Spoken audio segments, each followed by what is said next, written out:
کوئی روشنی دینے والا پہلے کوئی جسم ہو، کوئی بہت بڑا بلب ہو، کوئی بہت بڑا کوئی لیمپ جلایا جائے، کوئی پٹرول والا، کوئی مٹی کے تیل والا کوئی لیمپ جلایا جائے تو اس سے روشنی پیدا ہو، یا کوئی ستارہ بنایا جائے جیسے سورج بعد میں ستارہ بنایا گیا، تو خداوند کو اس بات کی کوئی کسی چیز کی محتاجی نہیں تھی۔ تو کلام کے اس حصے سے سمجھ یہ آتی ہے کہ وہ روشنی خدا نے اپنی قدرت سے کسی بھی اور طرح پیدا کی۔ کس طرح پیدا کی، اس بات کو خدا نے پوشیدہ رکھا ہے، تو ہم اسے کسی بھی سورس سے تلاش نہیں کر سکتے۔ جب خدا کا کلام کہہ رہا ہے کہ سورج چوتھے دن بنایا گیا، اس چوتھے دن کا تو پھر اور کوئی مطلب نہیں ہو سکتا۔ اگر چوتھے دن بنایا گیا تو پھر چوتھے ہی دن بنایا گیا، اس سے کوئی بھی کسی بھی تشریح کے ذریعے پہلے دن پر نہیں لا سکتا۔ تو پہلے 3 دن تک جو روشنی زمین کو ملتی رہی، وہ کوئی خدا نے سورس ایسا بنایا تھا، یا ویسے ہی خدا نے حکم دے دیا کہ تمام جو میں نے اسپیس پیدا کیا ہے، جو خلا پیدا کیا ہے، اس میں روشنی پھیل جائے؟ روشنی پھیل گئی، روشنی بن گئی۔ تو اس کے لیے خدا کو کوئی میٹیریل نہیں چاہیے تھا۔ اگر سورج کو خدا نے کہا کہ سورج بن جائے تو اس کے لیے کوئی میٹیریل کوئی تو نہیں منگوایا تھا، کسی اور جگہ سے امپورٹ تو نہیں کیا تھا۔ چاند بنانے کے لیے یا دیگر جو پلینٹس بنائے یا زمین بنائے، تو اس کے لیے میٹیریل کو خدا نے منگوایا تھا کہیں سے، یا کسی سے خریدا تھا، یا کہیں سے ادھار لیا تھا؟ نو، ہر چیز کو خدا نیست سے ہست میں لے کر آیا، بے وجودی سے وجود میں لے کر آیا۔ یہ اس کے کلام سے ہونے والی کریشن تھی، تخلیق تھی۔ تو جو ستارے اور سیارے تخلیق کر سکتا ہے، وہ روشنی بھی تخلیق کر سکتا تھا۔ اب یہ جو 3 دن تک خدا نے بغیر سورج کے روشنی زمین کو دی، بغیر چاند کے روشنی دی، تو اس میں ایک بہت بڑی ہمیں تشبیہ مل رہی ہے، کیونکہ آگے چل کر ہم دیکھتے ہیں جس وقت خدا نے بنی اسرائیل کو مصر میں سے نکالا، تو 40 سال انہوں نے بیابان میں سفر کرتے ہوئے گزارے۔ تو یہ ایک دور ہے۔ اس 40 سال کے دور میں خدا ان کو زمین کی پیداوار سے خوراک نہیں دیتا رہا، بلکہ آسمان سے ان کے لیے من اترتا رہا۔ خدا نے اپنے پاس سے ان کو خوراک مہیا کی۔ تو خدا کو انہیں کھلانے کے لیے، ان کے باڈی کی ضرورت کے لیے جو کچھ کوئی خوراک کے اجزاء، جو کچھ نیوٹرینٹس چاہیے تھے، خدا نے وہ اپنے پاس سے صرف ایک ہی چیز سے وہ پورے کیے۔ تو باقی جانور ان کے پاس بہت تھے، دودھ ان کے پاس آلریڈی وافر تھا۔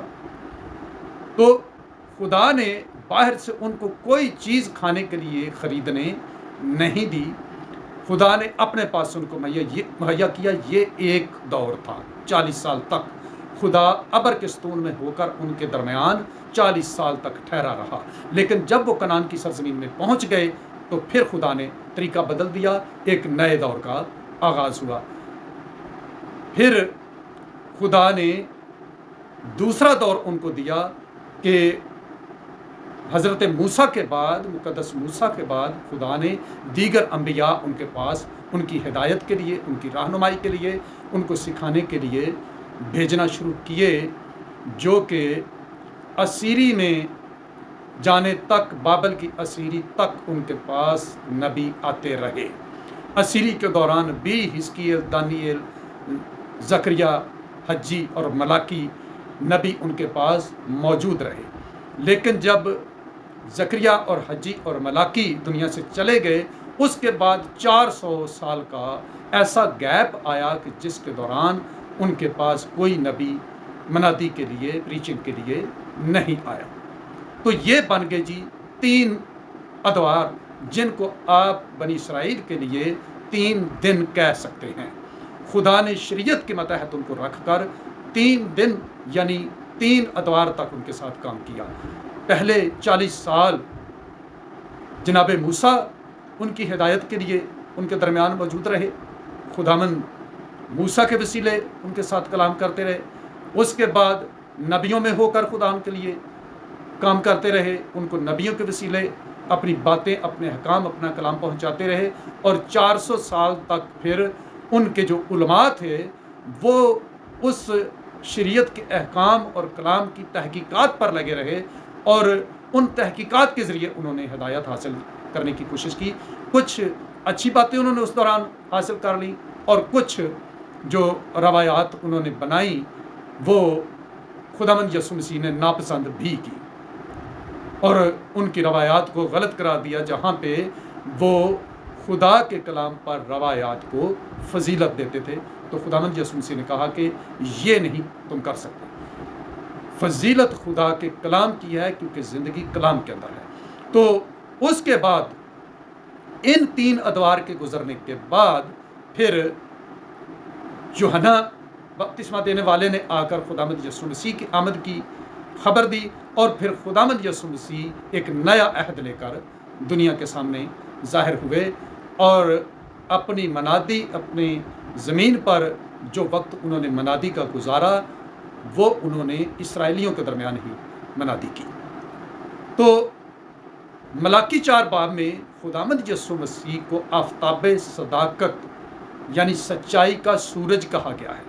تو جس طرح پہلے 3 دنوں کے بعد خدا نے اس سورج کو جو ہر روز ہم طلوع ہوتا اور غروب ہوتا دیکھتے ہیں، اس سورج کو خدا سامنے لایا تھا، اسی طرح سچائی کے سورج کو بھی خدا 3 ادوار یا شریعت کے 3 دنوں کے بعد خدا سامنے لے کر آیا۔ خدا ہر چیز میں ایک ترتیب رکھتا ہے، ہر کام کو ایک مقصد کے تحت کرتا ہے۔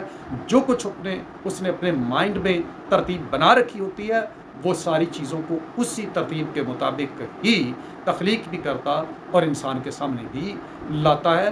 تو چوتھے روز، چوتھے دور میں خداوند یسوع مسیح آفتاب صداقت دنیا کے سامنے آئے۔ تو اس کے بعد جو چاند ستارے ہیں وہ ان کے رسول اور ان کے شاگردوں کے وسیلے آنے والا کلام ہے، وہ روشنی ہے جو اب تقسیم کی ہے خدا نے۔ جو جس طرح کے آفتاب غروب ہو جاتا ہے تو ستارے اور چاند سامنے آ جاتے ہیں، تو اسی طرح جب وہ آفتاب صداقت ہماری نظروں سے اوجھل ہو گیا، یعنی آسمان پر چلا گیا، تو اس کی جگہ چاند اور ستارے یعنی خداوند یسوع مسیح کے رسول اور خادمین آ گئے ہیں، کیونکہ دانیل نبی کے صحیفے کے 12 باب میں کلام کہتا ہے کہ جن کی کوششوں سے بہتیرے صادق ہو جائیں گے وہ آسمان کے ستاروں کی طرح ہمیشہ روشن رہیں گے۔ تو ستاروں کی مانند کون ہوئے جی؟ خدا کے بلائے ہوئے، مقرر کیے ہوئے خادمین، جن کے وسیلے خدا اس رات کی یعنی روحانی تاریکی میں خدا دنیا کو روشنی دے رہا ہے۔ تو خدا نے یہ ایک ترتیب تخلیق میں بھی بنائی اور اپنے کلام کی روشنی کے اعتبار سے بھی بنائی۔ خداوند آپ کو کثرت کی برکت دے۔